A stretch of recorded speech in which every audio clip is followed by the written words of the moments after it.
ሆሳዕና በአርያም በሉ። በደንብ ድምፅ ጨምሩበት።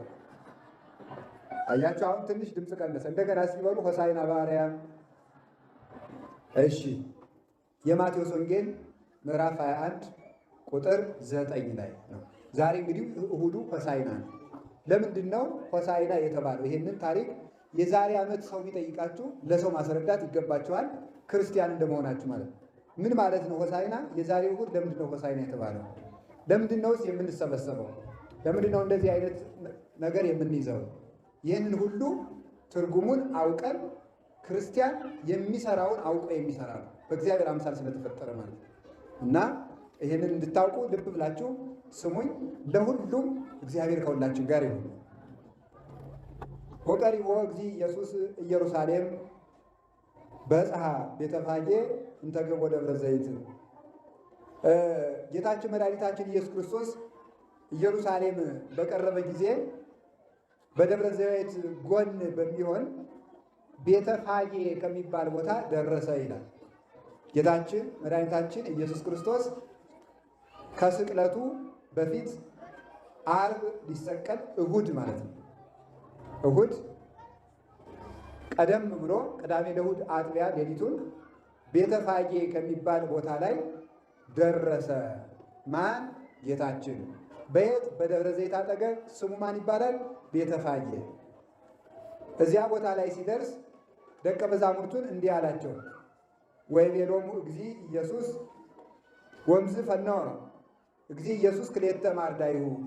ከዚህ በኋላ ጌታችን መድኃኒታችን ኢየሱስ ክርስቶስ ከደቀ መዛሙርቱ ሁለት ተማሪዎቹን መርጦ እንዲህ አላቸው፣ ሁሩ ሀገረ ዘቅድሜክሙ፣ ወደፊታችሁ ወዳለው ሀገር ሂዱ። ወትረክቡ እድግተ እስርተ ምስለ እዋላ፣ ከውርንጫዋ ጋር የታሰረች አህያ ታገኛላችሁ። ፍትሕዎሙ ወአምጽእዎሙ ሊተ፣ እናቲቱንም ግልገሏንም ፈትታችሁ አምጡልኝ አላቸው። እመቦ ዘይቤለክሙ ምንተ ትገብሩ፣ እናንተ ሰዎች የታሰረ አህያ የምትፈቱ ምን እያደረጋችሁ ነው የሚላችሁ ሰው ካለ በሉ እግዚኦሙ ይፈቅዶሙ፣ ባለቤታቸው ጌታቸው ይፈልጋችኋል በሉ። ውእተ ጊዜ ይፌንውክሙ፣ ያን ጊዜ አህዮቹን ስትፈቱ ለምንድን ነው እነዚህን አህዮች የምትፈቱ የሚላችሁ ሰው ከመጣ ባለቤታቸው አምጡ ብሎናል በሉ። ሰዎቹም ይሰዷቸዋል። ወዝንቱ ኩሉ ዘኮነ ከመ ይትፈጸም ዘተብህለ በነቢይ በልዋ ለወለተ ጽዮን ነዋ ንጉሥኪ ይመጽእ ኀቤኪ ጻድቅ ወየዋህ እንዘ ይጽያን ዲበ እድግት ወዲበ እዋላ። ይህ ሁሉ የተፈጸመው እንደዚህ ያደረገው በነቢይ በዘካርያስ የተነገረው ትንቢት ይደርስ ዘንድ ነው። ምን የሚል? የጽዮንን ልጅ እንዲህ በሏት፣ እነሆ ጻድቅና የዋህ የሚሆን ንጉሥሽ በአህያዋና በውርንጫዋ ላይ ተጭኖ ወደ አንቺ ይመጣል ተብሎ በነቢይ የተነገረው ይፈጸም ዘንድ ጌታችን አህያ አምጡልኝ አለ። ወገብሩ አርዳይሁ በከመ አዘዞሙ እግዚእ ኢየሱስ፣ ደቀ መዛሙርቱም ጌታችን እንዳዘዛቸው ሄደው ወደፊታቸው ወዳለው ሀገር ሂደው አንዲት እናት አህያ ከነውርንጫዋ ታስራ አገኙ። ያችን አህያ ፈትተው ለጌታ አመጡለት። ወረሃኑ አልባሲሆሙ በላዕሌሆሙ፣ ቅዱሳን ሐዋርያት ልብሳቸውን መደረቢያቸውን ከአህዮቹ ላይ አነጠፉለት። ወተጽዕነ ዲቤሆሙ፣ ጌታችንም በሁለቱ አህዮች ተጫነባቸው። እናቲቱ ሁለት ነገር እናስታውላለን እንዴት አድርጎ እንደተጫናቸው። ግልገሊቱ ዝቅ ያለች ናት፣ እናቲቱ ከፍ ያለች ናት። እሱ ባወቀ ግን ከፍና ዝቅ ሳይሉ ሁለቱን እንደ በሬ ጠምዶ በአንድ ላይ ተጭኗቸዋል። አንድም ደግሞ ውርንጫይቱ ጭነት ያለመደች ናት።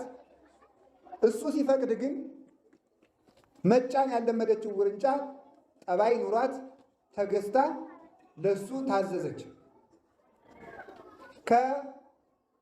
ከቤተፋጌ እስከ ቤተ መቅደስ 16 ምዕራፍ ነው። አንድ ምዕራፍ የሚባለው የወንድ የሴት መልክ የሚለዩበት ቦታ ነው ይላል። ያ ማዶ ገሌ ነው፣ ያቺ ማዶ ገሊት ናት የሚባልበት ቦታ ዓይናችን ሰው መለየት እስከሚችልበት ያለው ርቀት በመጽሐፍ ቋንቋ አንድ ምዕራፍ ይባላል። ከቤተ ፋጌ እስከ ቤተ መቅደስ ድረስ 16 ምዕራፍ ነው።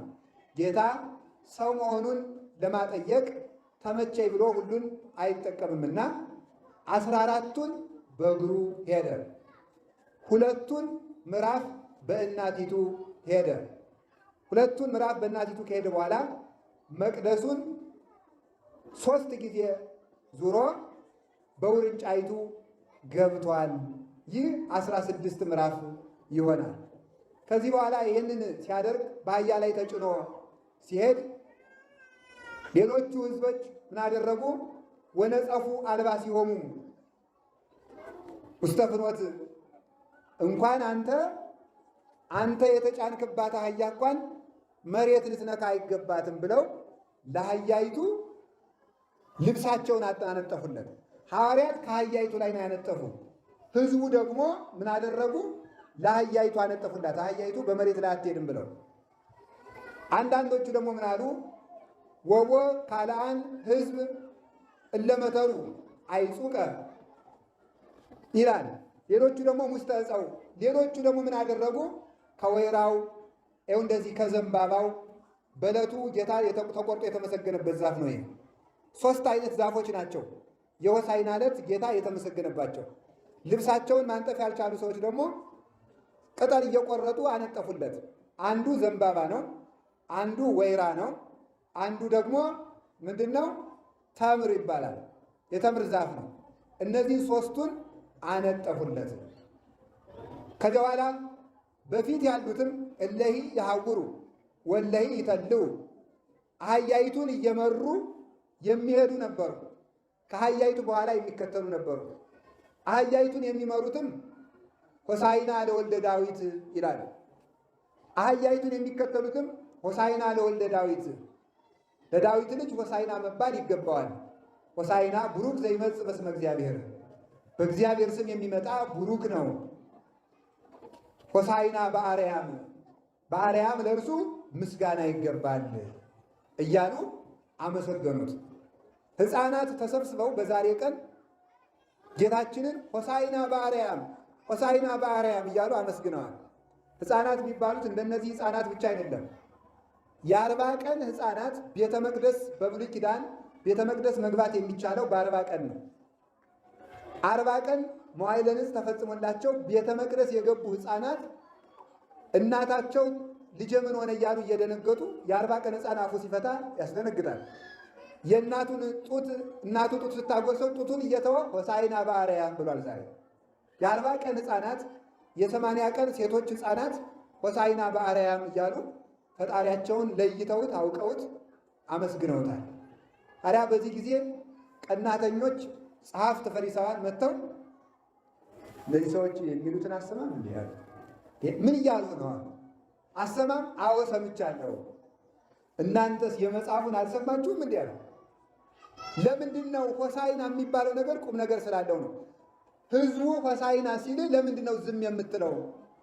ገሥጾሙ ለአርዳኢከ፣ ደቀ መዛሙርትን ገሥጻቸው፣ ሕዝቡንም ዝም በሉ፣ ሆሳዕና አትበሉኝ በላቸው አሉት። ለምንድን ነው ዝም እምላቸው? አሰማም እንዲህ አሉት። እናንተ የመጽሐፉን አልሰማችሁም? እማፈ ደቂቅ ወሕፃናት አስተዳሎከ ስብሐተ በይንተ ጸላኢ ከመ ትንሥቶ ለጸላኢ ወለገፋኢ፣ ከሕፃናት አንደበት ምስጋናን አዘጋጀህ በይንተ ጸላኢ፣ ዲያብሎስን ደስ አይበለውም ብለህ ከመ ትንሥቶ ለጸላኢ፣ ጸላኢ ዲያብሎስን ወደ ገፋኢ፣ ገፋኢ አይሁዳዊ ትነቅለው ዘንድ ከሕፃናት አንደበት ምስጋናን አዘጋጀ ተብሎ የተነገረልኝ ፈጣሪ ነኝ እኮ አላቸው። አላወቃችሁኝም እንዴ? ፈጣሪ ነኝ አላቸው። ይህንን አማን እብለክሙ፣ እነዚህ ሕፃናት ዝም ቢሉ ይላል። ተመልከቱ፣ ድንጋዮች ያመሰግኑኛል አላቸው። እነዚህ ድንጋዮች ያመሰግኑኛል። ሕፃናትን ዝም በሉ፣ እሱ ዝም ባይል ዝም በሉ ዝም አላስቢል ቢለዱና ሕፃናትን ዝም በሉ ሆሳዕና ይባል አትበሉ ብለው ሕፃናትን ከለከሏቸው።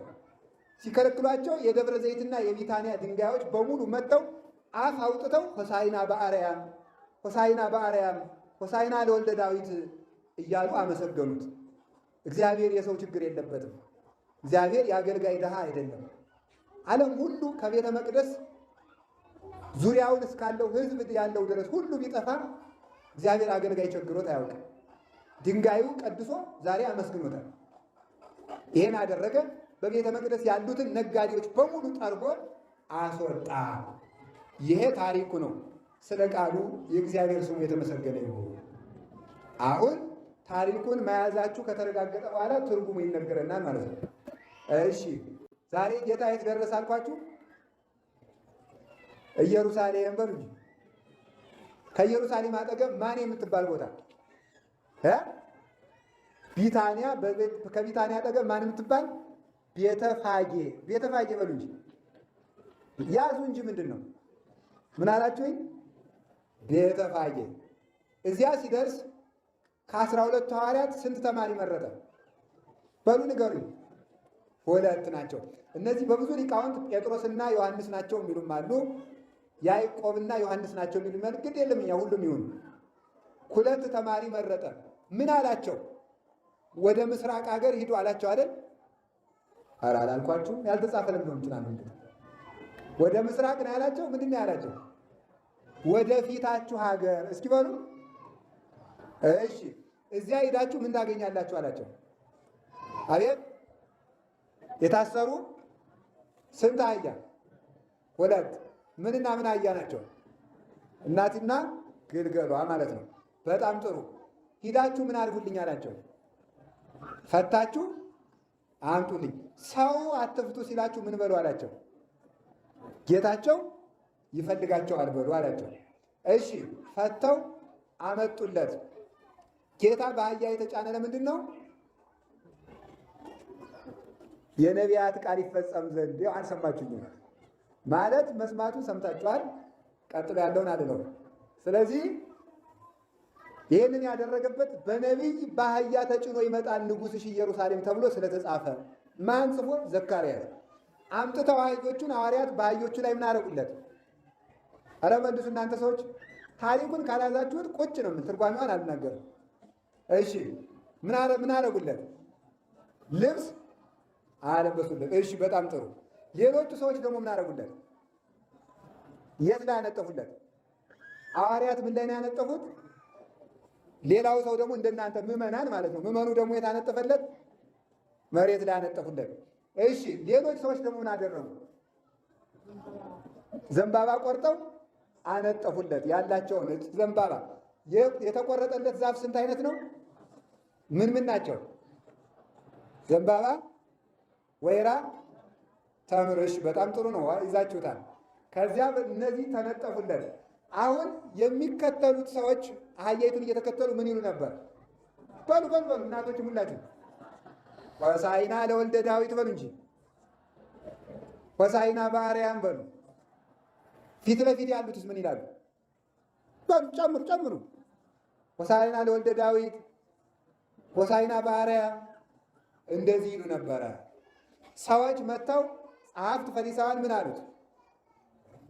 ዝም አሰኝ አሉት። እሱ ምን አላቸው? በመጽሐፍ ያለውን አልሰማችሁምን አላቸው። እዚያ ሕፃናት አመሰገኑት። ሕፃናትን ዝም ቢያሰኟቸው ድንጋዮች መጥተው አመሰገኑት ማለት ነው። ስለ ቃሉ እግዚአብሔር ስሙ የተመሰገነ ነው። አሁን እንግዲህ ትርጉሙን ያዙ። ጌታችን መድኃኒታችን ኢየሱስ ክርስቶስ ቤተፋጌ ደረሰ። ቢታንያ የድሃ መንደር ነው። ቤተፋጌ ማለት ፋጌ የሚባል ሰው ነበረበት እዚያ አጠገብ። 2 ትርጉም ነው ያለው። አንደኛ የተመሳቀለ ጎዳና ማለት ነው። አህዮቹን ሊያስመጣ ሲል ጌታ ቢታንያ ቤተፋጌ ከሚባል ቦታ ላይ ቆሞ ነው ያዘዘ።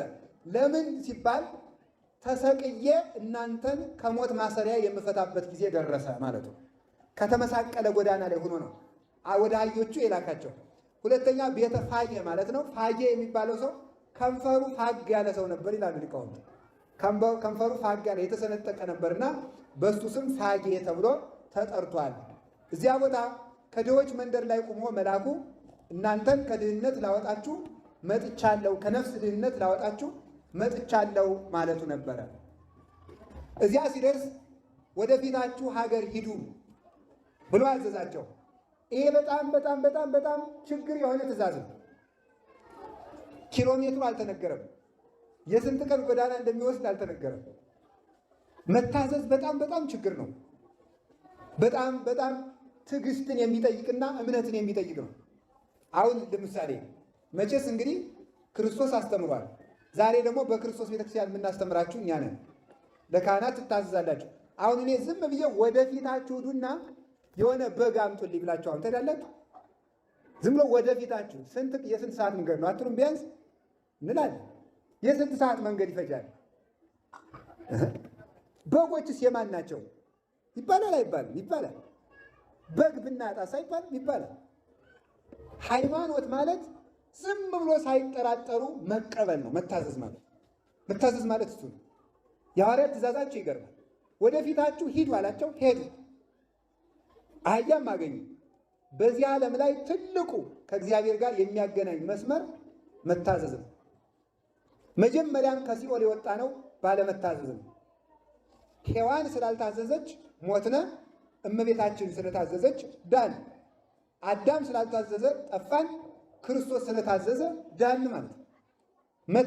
አለመታዘዝ ያመጣብንን ዕዳ መታዘዝ አጠፋለን። ትዕቢት ያመጣብንን ዕዳ ትሕትና አጠፋለን። ካዛዥና ከታዛዥ ማን ይበልጣል? ማን ይበልጣል? እውነታችሁን ነው። ካዛዥና ከታዛዥ ማን የሚበልጥ? ታዛዥ ነው የሚበልጥ። የሉቃስ ወንጌል ምዕራፍ 2 ላይ ጌታ ለእመቤታችን እየታዘዘ አደገ ይላል። ከእመቤታችንና ከጌታ ማን ይበልጥ ነው? እስኪ ንገሩኝ። ጌታ ነው የሚበልጠው። ፈጣሪ ነው እሱ፣ እሷ ፍጡር ናት። ጌታ እንደውም ሊቃውንቱ ይላሉ ይህንን አንቀጽ ሲተረጉ ክርስቶስ ለሰው እየታዘዘ ስላደገ ከአባቱ አላነሰም። አንተም ለሰዎች ስለታዘዝክ ስለተላክ ሰዎች የበለጡ አይምሰልህ፣ አንተ የተዋረድክ አይምሰልህ። ለዚህ ነው ጌታ ለሐዋርያት ምን አላቸው? ከእናንተ ታላቅ መሆን የሚፈልግ ሰው ካለ የእናንተ ታዛዥ ይሁን ያለ። ከእናንተ ታላቅ መሆን የሚፈልግ ሰው ካለ ታዛዥ ይሁን ያላቸው። የሚገባችሁን ሰርታችሁ ከጨረሳችሁ በኋላ የማንጠቅም ባሪያዎች ነን በሉ አለ። ስለመታዘዝ አንድ ታሪክ ልንገራችሁ። አንድ መነኩሴ እንዲያደረገ ደቀ መዝሙሩን ምን ይለዋል? መቃብር ቤት ነው የሚኖረው። ከእነሱ መቃብር ቤት አጠገብ ራቅ ብሎ ከሌላ መቃብር ቤት አንድ ክፉ አውሬ አለ፣ ያየውን ሁሉ የሚበላ እና በልቶ በግ ገሎ ከብት ገሎ በልቶ ስጋ ተርፎታል። ይህንን መነኩሴው በራያይና ደቀ መዝሙሩ ምን ይለዋል? ሂድና ከዚያ የአውሬ ካተረፈው ስጋ አምጣልኛል። እንዴ ቢበላኝስ አለው። አምጣ ብያለሁ። እሺ ብሎ ሄደ። ሌላ የሚብስ ነገር ልንገራቸው። አውሬው ሰው አይቶ አይመን ሂድ አምጣልኛል። የበቃ ባይታዊ ነው መነኩሴ። ኋላ ያ መነኩሴ እሺ ብሎ ሲሄድ ቆይ ረስቸዋለሁ፣ እንዲያውም ሄደ አስረህ አምጣዋል። ስጋውን ይዞ ሲመጣ አውሬው ዝም ይለዋል ወይ? ሌላ ጥያቄ ነው። ደግሞ ጭራሽ አስረህ ይዘውናል። አናብስት ቢሆኑ የአውሬ የማይፈጀው የለም፣ እንደ ደራጎን ያለ ነው። ኋላ ሲመጣብኝ ምን ልበለው አለ። አባ ጳውሎስ ነው የሚባል መነኩሴ። አባ ጳውሎስ ይዘውና ብለውኛል በለው አለ። እሺ ብሎ ሄደ። ሲሄድ ሊበላው ሲመጣ እኔ አይደለሁም አባ ጳውሎስ ነው የላከኝ ስጋውን አምጣ ብሏል። ኋላ ስሙን ሲጠራ ሸሻ አለ። እሱ ተከተለው። ሲሸሽ ምን አለው መሰላችሁ? አይ እኔ አይደለሁም እንኳ አባ ጳውሎስ አስረ ይዘና ብለው ይነዋል። ከዚያ አውሬው መጥቶ አንገቱን ሰጠው ለዚያ ደቀ መዝሙር። አንገቱን ሲሰጠው እየጎተተ ይዞት መጣ። ይዞት ሲመጣ ደግሞ አሃ እኔ እኮ በታዛዥነቴ አውሬ አስሬ የማመጣ ነኝ ብሎ ደግሞ ትዕቢት እንዳይሰማው አንተ ወራዳ ደግሞ አውሬ ብለህ አውሬ እየጎተት ታመጣ ብለው ደግሞ በዱላ ይደርቃል እኮ እንደ አባቶቻችን እኮ። ለምን ትዕግስት እንዲለምድና እንዳይታበይ ነው። እኔ እኮ በጸሎቴ እኮ አውሬ የማስር ሰው ነኝ እንዳይመጻደቅ ደግሞ አውሬ አምጣልኝ ብያለሁ ብለው ደበደቡት። መታዘዝ ዓለምን ያድናል፣ እምቢት ዓለምን ያጠፋል። የድነት ሁሉ መሰረት እሺ ነው። እስኪ እሺ በሉ። አንድ ሊቅ የተናገረው ልንገራችሁ። እምቢ ማለት የሕፃናት ጠባይ ነው ይላል። እስኪ በሉ እምቢ ማለት በሉ የማን ጠባይ ነው? ለምን ሕፃናት መጎርመሳቸውን የሚያውቁት እምቢ በማለት ነው። ድሮ እሺ የነበሩት መከበራቸውን የሚያረጋግጡት ምን ነው? እሺ እምቢ አጥና እምቢ። ወደ 14 15 ዓመት የሆነው ወጣት ምን ያደርጋል? መብት እየተከበረ ነው አይደለም፣ ቤተሰቡ ያከብረኛል አይደለም የሚለውን የሚፈትነው እምቢ በማለት ነው። እና በአይምሮ ሕፃን የሆኑ ሰዎች ባለመታዘዝ ክብራቸውን ይገልጣሉ። የሚከብሩ ግን የሚታዘዙ እንጂ እምቢ የሚሉ አይደለም። ስለዚህ ሳይጠራጠሩ መታዘዝ፣ ሳይመርጡ መታዘዝ፣ ሳይመርጡ እገሌ የተከበረ ሰው ነው፣ እገሌ ታናሽ ሰው ነው ሳይሉ፣ ሰው ሳያዩ፣ ፊት አይቶ ሳያደሉ ለማንም ሰው ሳይመርጥ የሚታዘዘው ትልቅ በረከት ያገኛል። ሐሳብ መርጦ መታዘዝም አይገባም። ይሄንን እታዘዛለሁ ይሄኛውን ግን አላደርገውም። አሁን ልንገራችሁ፣ እያንዳንዳችን እንዲነካብን የማንፈልገው ነገር አለ። አሁን ለምሳሌ እዚህ ውስጥ ሁሉም ሰው ይታዘዛል። አንዲት እናት በቀደም መጥተው እንዲህ አሉ፣ አሁን እኮ ክርስቲያን ወጣት እኮ የለም፣ እናንተ እኮ ክርስቲያኑ አለ መስሏችኋል። ለምን ሲባል የጥምቀት መጥቶ ያነጥፋል፣ ያስተባብራል። ወደዚያ ወደ ገብርኤል አካባቢ ያሉ እናት ናቸውና መጥተው ወጣቱን ምን አለ ብታስተምሩት፣ ጠፋ እኮ ድንጋይ ተሸከም ሲሚንቶ ተሸከም ስትሉት ሲመጣላችሁ ጊዜ ሄዶ እኮ በጫት ያለቀ ትውልድ ነው፣ ሄዶ በስካር ያለቀ ነው፣ በዘፈን ያለቀ ነው። እዚህ መጥቶ ድንጋይ ስለተሸከመላችሁና የልማት ቀን መጥቶ ስላስተባበረ ክርስቲያን አለ አይምሰላችሁ ብለው ይናገራሉ። ይሄ ምን ማለት ነው? መርጦ መታዘዝ። ድንጋይ ተሸከሙ አሁን ለዚህ ቤተ ክርስቲያን ኑ አቅዱ ብል ትታዛላችሁ። አስተካክሉ፣ አትስከሩ፣ አነጋገራችሁ፣ አለባበሳችሁ፣ ጠጉር አቆራረጣችሁ ይስተካከል ብል ግን የለም። ስለዚህ የማትታዘዙት አለ፣ የምትታዙት አለ። ሐሳብ መርጣችሁ ነው የምትታዘዙት ማለት ነው። ቀንም መርጣችሁ ነው። አሁን ይሄ ሁልጊዜ በሳምንት እሑድ እሑድ እንደዚህ ያለ ሰው ይመጣል ይሄን ያልሰዋል የለም። በብልጣ ብልጥነት ልትጸድቁ ማለት ነው። በብልጣ ብልጥነት ዛሬ የመፈቻ ቀን ስለሆነች እንደምንም ብላችሁ መጣችሁ። እግዚአብሔር ይደለላል፣ እግዚአብሔር ይጭበረበራል፣ እግዚአብሔር ጉቦኛ ነው። ዓመት አንድ ቀን መጣችሁ፣ አዎ የሆሳዕና ዕለት ስለመጣው የይፍቱ ዕለት ተፈትቻለሁ እንዲህ ተብሎ ገነቱ ሊወረስ አይገኝም። አዛኝም ሁልጊዜ እሑድ መምጣት አለባችሁ። አየናችሁ እኮ ብልጥነት ነው ይሄ። በእውነቱ ማለት ይሄ ደግነትም አይደለም ብልሃትም አይደለም፣ የሞኝ ብስለት ነው የሚባለው። ስለዚህ መርጠን ለምንድነው የምታዘዘው? ከዓመት አንድ ቀን ልትመጡ፣ በሳምንት ቁጭ እዚህ ቅዳሴ እየተቀደሰ ወንጌል እየተሰበከ አስፋልት ላይ ቁጭ ብሎ ከጓደኛ ጋር ወሬ። ስለዚህ ሳንመርጥ በእምነት እንድንታዘዝ አምላክ ቅዱሳን ይርዳል። ሐዋርያት ሳይንጎራጎሩ ታዘዙ፣ በመታዘዛቸው ተጠቀሙ። ብዙ አባቶች የተጠቀሙ በመታዘዝ ነው። እኛ ብናዛችሁ የእግዚአብሔርን ሕግ ሻሩ እስካላልናችሁ ድረስ መታዘዝ አለባችሁ። ይህንን አታርጉ ከተባለ ማድረግ ነው። እናንተ እኛን ከሰማችሁን፣ እኛም እናንተን ከሰማናችሁ የሚሰማ ዳኛ እግዚአብሔር ይሰጣል። አሁን ቤተ ክርስቲያን አልሰማና አልከበር ያለች እኛ እግዚአብሔርን ስለማንሰማ ነው። ሳንታዘዝ ማን ይሰማናል? ማን ይፈርድልናል? በፍጹም አይገኝም። ስለዚህ መታዘዝ መልካም ነው። አባ ዮሐንስ ሐጺር ምን አደረገ? አባ ባይሞን ባይታዊ የገዳሙ አበምኔት ምን አለው? የግማሽ ቀን መንገድ ወሰደና ምን አደረገው? የግማሽ ቀን መንገድ ወስዶ በትሩን ተክሎ ደረቁን መቋሚያ ተክሎ ልጄ በል እንግዲህ የግማሽ ቀን ውሃ መንገድ ውሃ እያመላለስ አጠጥተ ይችን ለፍሬ ያብቃታል። የግማሽ ቀን መንገድ ተመላልሶ ማለት እንግዲህ በቀትር ደግሞ አንደኛ ስር ያለው ዛፍም በሆነ ውሃውን ግማሽ ቀን እየተሸከመ አባ ባይሞን ቅጠል አውጭ ብለውሻል እያለ አባ ባይሞን ቅጠል አውጭ ብለውሻል አንቺ በትር እያለ ያጠጣታል። ከዚያ በኋላ ለመለመች፣ አፈራች፣ ትልቅ ዛፍ ሆነች። አባ ባይሞን ቢሄድ አፍርታለች።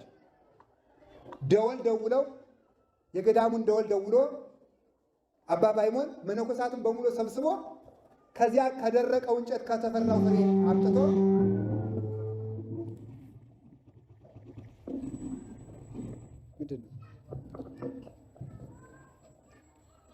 ከፍሬው አምጥቶ ለገዳሙ መነኮሳት የመታዘዝ ፍሬ ብሉ ብሎ አበላቸው። ደረቁ ለፍሬ በቅቶ ማለት ነው። ስለዚህ መታዘዝ ነው ያለው እንጂ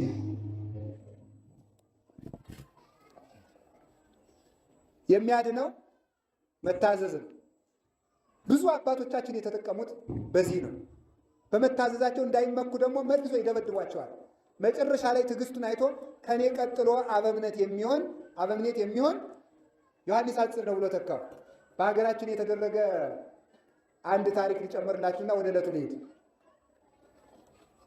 በዚህ በጎንደር የነበረ አንድ ንጉሥ ለዋልድባ ገዳም 100 ጠገራ ብር ይልክላቸዋል። 100 ጠገራ ብር 100 ጠገራ ብሩን ተቀብለው አባቶች እግዚአብሔር ይስጥልን አሉና አቡነ ዘበሰማያት ለንጉሱ ሲጸልዩ እንዲህ ያሉ ጸልዩ። እየተዳደሩ ሲጸልዩ አቡነ ዘበሰማያት ይቀጸልዩ፣ አባ ገሌ ደግሞ ይትቀደስ ስምከን ይጸልዩ፣ ደግሞ አባ ገሌ ትምጻ መንግሥትከን ይጸልዩ። አንዲቱን አቡነ ዘበሰማያት ተካፍለው ማለት ገንዘቡን ንቀውት ማለት ነው። አንዲቱን አቡነ ዘበሰማያት ይትቀደስ ስምከን አንድ ሰው የሚጸልየው ምን ብሎ ነው? አቡነ ዘበሰማያት ብሎ ቁጭ፣ ያየው ደግሞ ትምጻ መንግሥትከ ብሎ ቁጭ ይላል ማለት ነው። ኋላ እንደዚህ አድርገው ሄዱ። መነኮሳቱ ተቀበሉ ሳንቲሙን። ለገዳሙ አደረሳችሁ አለ ንጉሥ። ምን አሏችሁ? ጸሎት አድርገውልናል። ምን ጸሎት ጸልዩ? አንዲቱን አቡነ ዘበሰማያት ተካፍለው ጸልዩልናል። ምን አይነት ደፋሮች ናቸው! እንዴ ሲሆን 150 ዳዊት በጸልዩልኝ ደግሞ ቢያንስ አንዳንድ አቡነ ዘበሰማያት አንሶኝ ነው ተካፍለው የሚጸልዩልኝ ብሎ ተቆጥቶ የገዳሙን መነኮሳት አስራቸው አምጡልኝ ብሎ ላከ። አስራቸው አምጡልኝ ብሎ ሲልክ ትልልቅ አባቶች አይኛ ለዚህ አንሄድም ብለው ጀማሪውን መነኩሴ ሰደዷቸው። ሂዱና እምነታችሁን መስክራችሁ ነው በገዳሙ ስም ብለው ሰደዷቸው። ንጉሱ ይገለናል ሳይሉ በመታዘዛቸው ጀማሪዎቹ መነኮሳት ወደ ንጉሱ መጡና ምን አደረጉ? እናንተ ገንዘብ ደርሷችኋል? አዎ። ከደረሳችሁ ታዲያ ምን ጸልያላችሁ? አንድ አቡነ ዘበሰማያት ተካፍለው። በአሁን አንዳንድ አንሶኝ ነው እንዴት እንዲህ ትደፍሩኛላችሁ? ይመዘን አሉ። ይመዘን። ምክንያቱም የአባቶችን ትእዛዝ አክብረው ስለመጡ ማለት ነው። ጀማሪዎች ናቸው። ይመዘን። እሺ አሉና ሚዛን መጣ። 100 ጠገራ ብር በአንድ ሚዛን ተቀመጠ። ከዚያ ምን አሉ? አቡነ ዘበሰማያት ይትቀደስ ስምከ ትምጻእ መንግሥትከ ወይኩን ፈቃድከ ብለው ተካፍለው አንዲቱን አቡነ ዘበሰማያት ጸለዩ ብለው ባዶውን ሚዛን እፍ ሲሉት የእነሱ ትንፋሽ ሚዛኑ መዘነ። አንድ አቡነ ዘበሰማያት ለዚህ ገንዘብ ሲበዛበት ነው ብለው መታዘዛቸው ነው ጸሎቱ እንዲመዝን ያደረገው። አቡነ ዘበሰማያቱንማ ንጉሱም ይደግመዋል እኮ። እሺ ባዮች ስለሆኑ የእነሱ አቡነ ዘበሰማያት ከጠገራው ብር ይልቅ ሚዛን ደፋ። ደስ ብሏቸው ታምር አደረግን እያሉ ሲመለሱ የገዳሙ መነኮሳት ተቀብለው ምን ብላችሁ መጣችሁ? ታምር አድርገን እኮ በትንፋሻችን ሚዛኑን አውርደነው መጣን አሏቸው። አየ መንጋ ጨምላቃ ሁሉ ሲያዋርዱን ብለው ደግሞ እነሱንም ሰደቧቸውና አባረሯቸው ይላል። ለምን? የበቃን መነኮሳትን ብለው እንዳይመጻደቁ ይላል። ስለዚህ በሰው ፊት የሚያስከብር በነገስታት ፊት ሞገስ የሚሆን አራዊትን የሚያስገዛ አጋንንትን የሚያንቀጠቅጥ አክብሩኝ ማለት ሳይሆን ማክበር ነው። ማዘዝ ሳይሆን መታዘዝ ነው። ሰዎችን ማመስገን እንጂ ራስን ማመስገን አይደለም። ነጊር ይወድስከ ወአኮ አፉከ ይላል ሰሎሞን። ባይድ ያመስግንህ እንጂ አንተ ራስህን አታመስግን። ባይድ ያመስግን ማለት ሌላ ሰው አንድም ከዚህ ዓለም ልዩ የሆነ እግዚአብሔር ያመስግንህ። ባይዲው ከዚህ ዓለም ልዩ የሆነ እግዚአብሔር ያመስግንህ እንጂ አንተ ራስህን አታመስግን ብሎ ይናገራል። እና መታዘዝ ያከብራል። ሚስት ለባሏ ታዘዙ፣ ባል ለሚስት ታዘዙ። ሌላው ቀርቶ ለልጆች መታዘዝ ልመዱ። ለሕፃናት እናንተ እየታዘዛችሁ ካላያችኋቸው እነሱ ነገ እናንተን አይታዘዙም። እና መታዘዝን የሚወደው መታዘዝ ነው። ዛሬ ያልታዘዘ ነገ የሚታዘዝ፣ ዛሬ ለካህን የማይታዘዝ ዲያቆን ነገ እሱ ቄስ ሲሆን የሚታዘዘው ዲያቆን አያገኝም። ሁሉም የዘራውን ያጭዳል። ዛሬ የመታዘዛችን የሚታዘዝ ትውልድ ያስተካል። ሐዋርያት ታዘዙ፣ ሄዱ።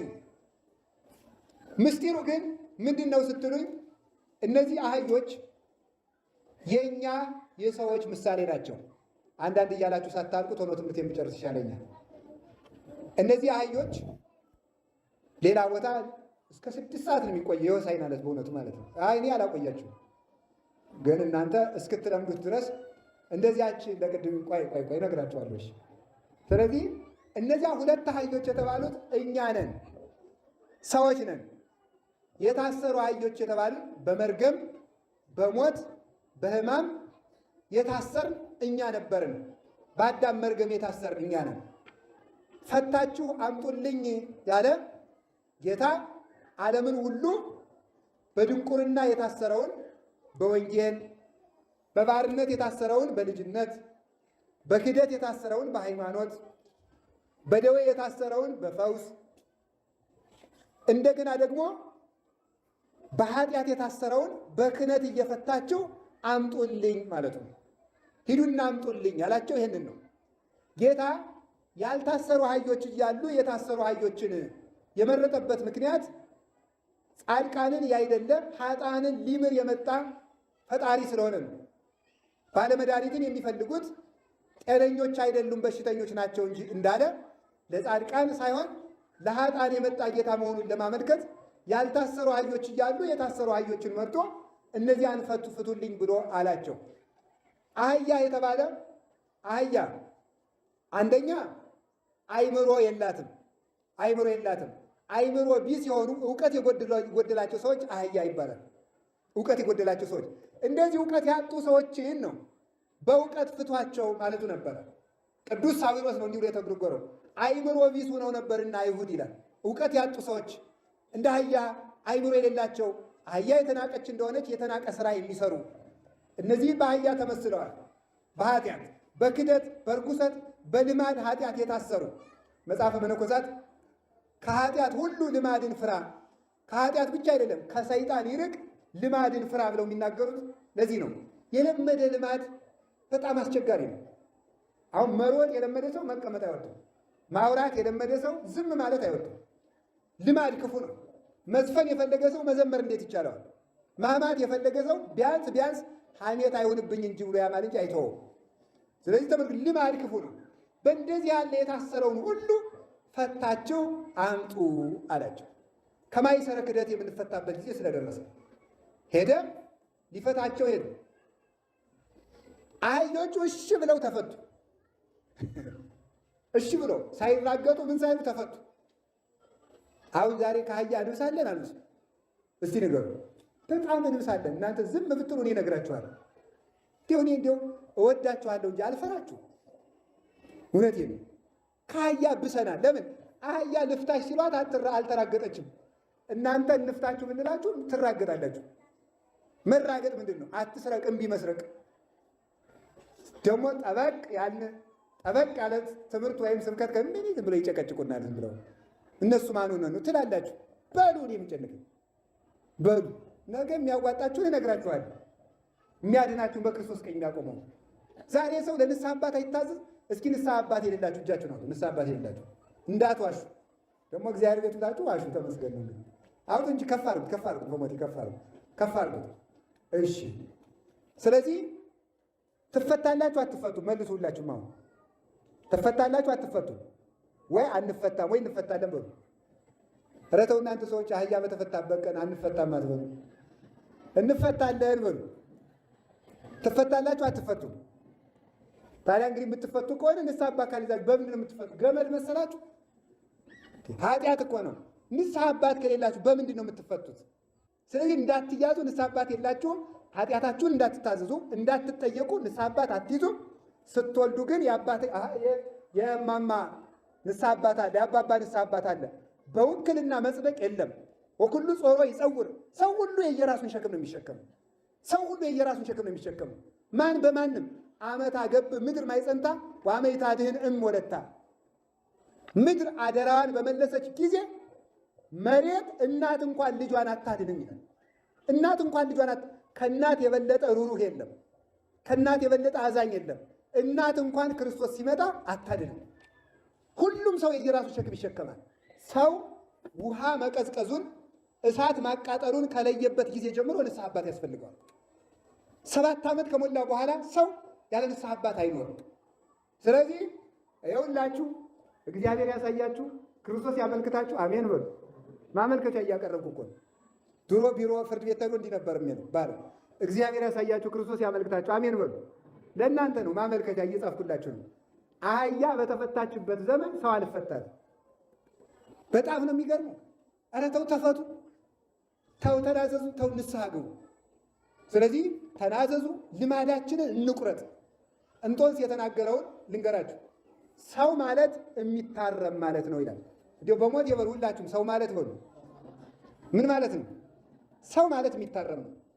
ሰው ማለት የሚታረም ነው እንጂ ከዚያ ውጭ ከእንስሳት ምንም ብልጫ የለውም። ምንም ብልጫ የለውም። መናገር ከሆነ የበለዓም አህያም የተናገረችበት ቀን አለ። በተአምር መነጋገር አይደለም።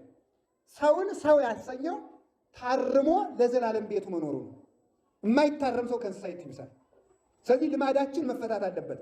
ድንቁርናችን በእውቀት መፈታት አለበት። ኃጢአታችን በንስሐ መፈታት አለበት።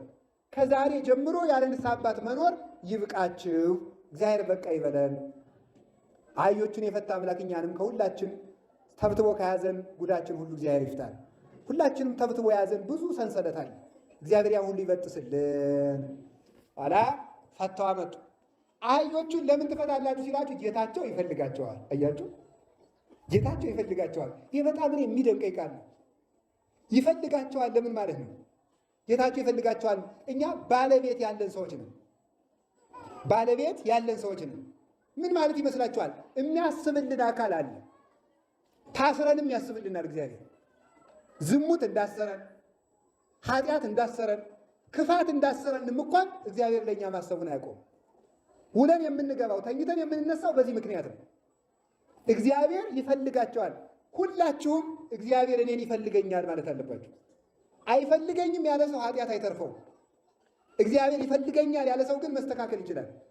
ከዚህ ውስጥ ነፍስ የገደለ ቢሆን፣ ጠንቋይ ቢሆን፣ ዘማዊ ቢሆን፣ የፈለገ እጁን በደም ነክሮ የሚኖር ሰው ቢሆን እግዚአብሔር የማይፈልገው ሰው በምድር ላይ አይገኝም። ሁሉንም እግዚአብሔር ይፈልገዋል። ለእግዚአብሔር መጥቶ የማይጠቅም ሰው የለም። እግዚአብሔር የማይወደው ሰው የለም። በምንም አይነት ኃጢአት ቢኖር ኃጢአቱ እንደ አለላ ቀይ ብትሆን እግዚአብሔር እንደ ባዘቶ ነጭ አድርጎ ይቀበለዋል። ወርቅን ከጭቃ ውስጥ አውጥቶ ወልውሎ ለዘውድ እንደሚያበቁት በኃጢአት ጭቃ የነበርነውን እግዚአብሔር ለክብር ማብቃት ያውቅበታል።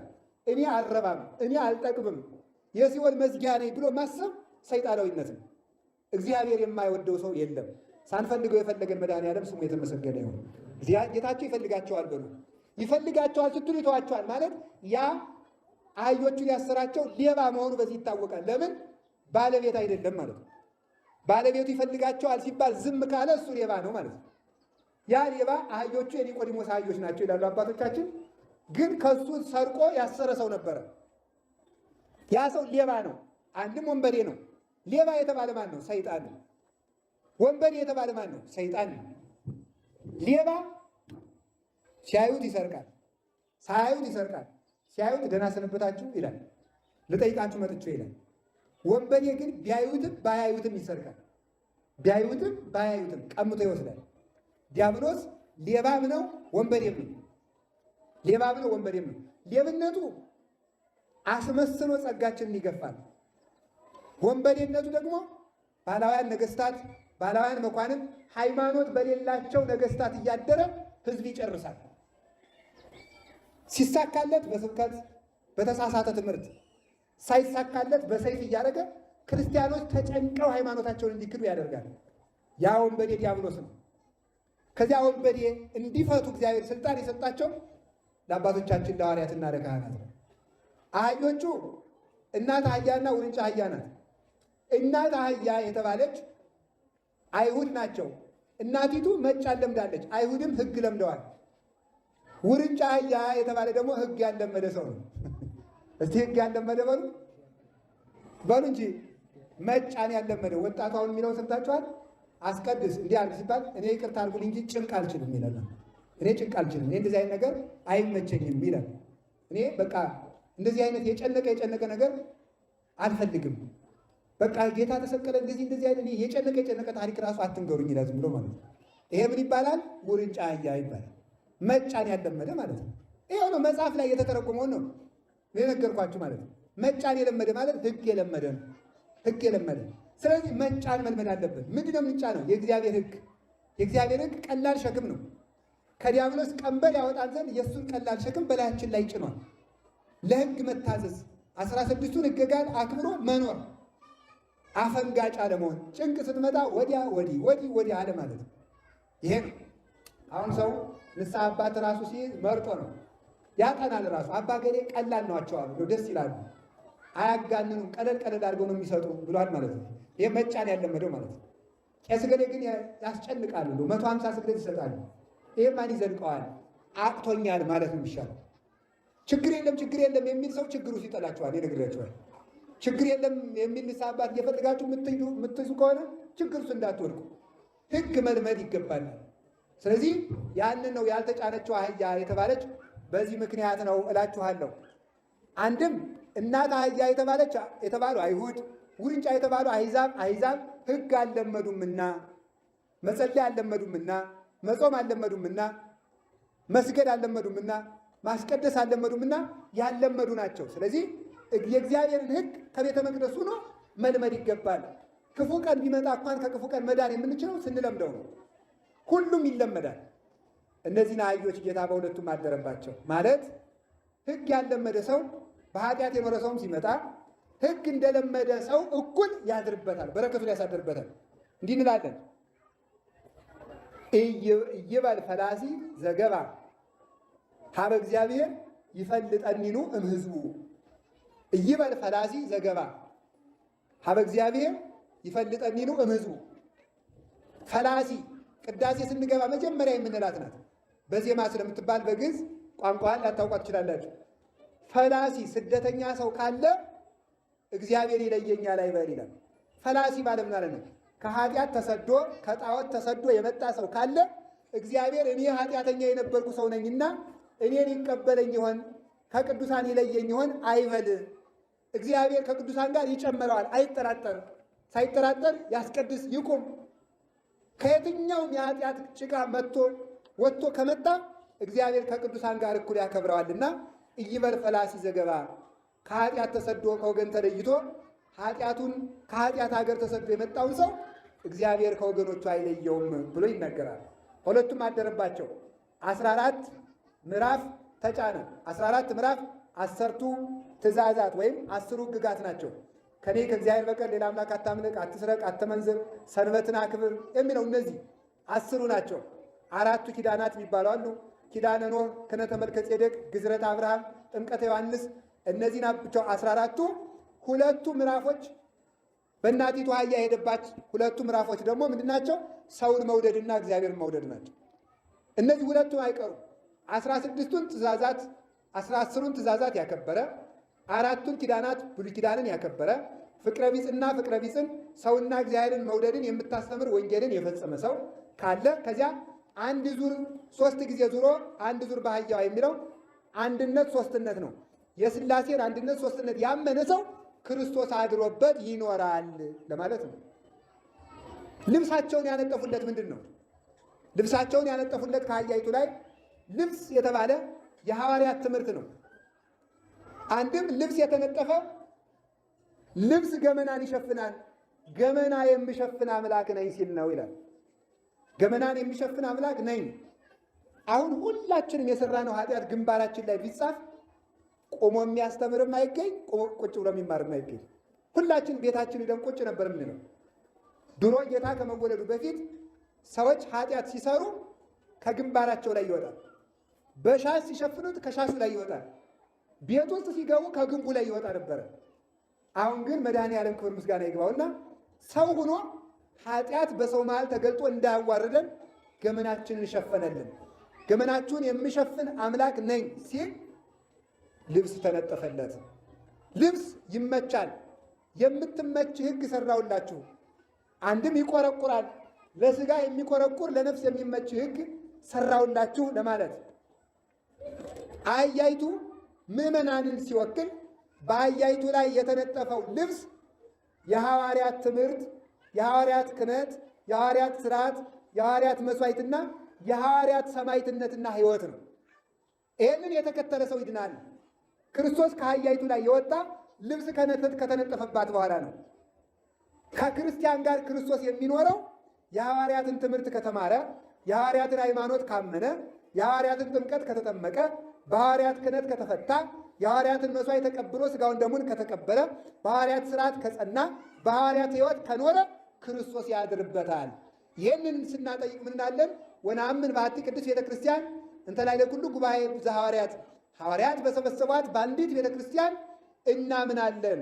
ኦርቶዶክስ ተዋሕዶ ከሌሎቹ በክርስቶስ ስም ከተመሰረቱ ድርጅቶች ይልቅ ልዩና ቅድስት ቤተ ክርስቲያን ናት ብለን የምናምናት የእኛ ስለሆነች በደጋፊነት ተነስተን ሳይሆን የሐዋርያት መሰረት ስላላት ነው። የሐዋርያት ክህነት አላት፣ የሐዋርያት መሥዋዕት አላት፣ ሥጋው ደግሞ የሐዋርያት ወንጌል ይሰበካል፣ የሐዋርያት ሥርዓትም አላት። ሁሉ በሥርዓት ነው። ኦርቶዶክስ ውስጥ የምንወለድ በሥርዓት ነው። እናቶቻችን አባቶቻችን በሥርዓት ተጋብተው በተክሊል የምናድግ በሥርዓት ነው። በ40 ቀን በ80 ቀን ተወልደን የዛሬውን ልጅ እንተውና አንድ ሕፃን ሲያድግ መጽሐፈ ሰሎሞን፣ መጽሐፈ ሲራክ፣ መዝሙረ ዳዊት እየተማረ ነው የሚያድግ። ስርዓተ ቤተክርስቲያን እየተነገረው ነው የሚያድግ። በስርዓት እናድጋለን።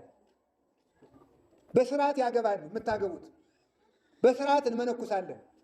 በስርዓት ክህነት እንቀበላለን። በስርዓት እንፈታለን። በስርዓት እንቀበራለን። በስርዓት እንሞታለን። የኦርቶዶክስ ተዋሕዶ እንኳን ልደታችን ሞታችን እንኳን ስርዓት ያለው ነው። በስርዓት እንነሳለን። የሐዋርያትን ስርዓት ያዙ። የሐዋርያትን ሃይማኖት ያዙ። በሐዋርያት ክህነት ተመሩ። የሐዋርያትን ትምህርት ተማሩ። የሐዋርያትን ሃይማኖት እመኑ። የሐዋርያትን ቁርባን ቁረቡ እና ክርስቶስ ከእናንተ ጋር ይሆናል ለማለት ልብስ ተነጠፈበት። አሁን ክርስቲያን መሆናችን ይሄ ነው ልኩ። እስቲ ጨርቅ የሐዋርያት ልብስ በሉ። የተለጠፈባት ምንድን አህያ በሉ። አዎ ምን ማለት ነው? የሐዋርያት ልብስ ማለት አሁን የዘረዘርኳቸውን ክርስቲያን የሚባለው አሁን የዘረዘርኳቸውን የሐዋርያትን የያዘ ነው። የሐዋርያት ሃይማኖት በሉ፣ የሐዋርያት ጥምቀት፣ የሐዋርያት ቁርባን፣ የሐዋርያት ክህነት፣ የሐዋርያት ስርዓት፣ የሐዋርያት ስርዓት ሕይወት፣ የሐዋርያት ሕይወት በሉ። እንዲህ ያለ ሰው ክርስቲያን መመዘኛው ይሄ ነው ማለት። በዚህ ስርዓት የሚኖር ሰው ክርስቲያን ነው። በዚህ ሰው ክርስቶስ አብሮት ይኖራል። በዚህ ሰው ላይ ሰይጣን የማደር እድል ፈንታ የለውም። ለምን? ተፈቷላ። ተፈቷልና ወንበዴው በዚህ ሰው ላይ የኔ ነው ማለት አይችልም። ሌባ ነው። የሐዋርያት ልብስ ያልተነጠፈባት አህያ ግን የክርስቶስ አይደለችም። ይሄ የሌለው ክርስቲያን ክርስቲያን አይባልም። ከዚያስ እታች ደግሞ ልብ ብላችሁ ስሙ፣ እየጨረስን ነው። ልብሳቸውን ደግሞ አነጠፉለት ምዕመናን። እነዚህ ደግሞ የሐዋርያት ተከታዮች ያስተማሩት ትምህርት ነው። የሐዋርያት ተከታዮች ያስተማሩት ትምህርት ሐዋርያውያን አበው ይባላሉ። ተላውያን አሰረ ፍኖቶሙ ለሐዋርያት፣ ተላውያን አሰረ ፍኖቶሙ ለሐዋርያት ይባላሉ።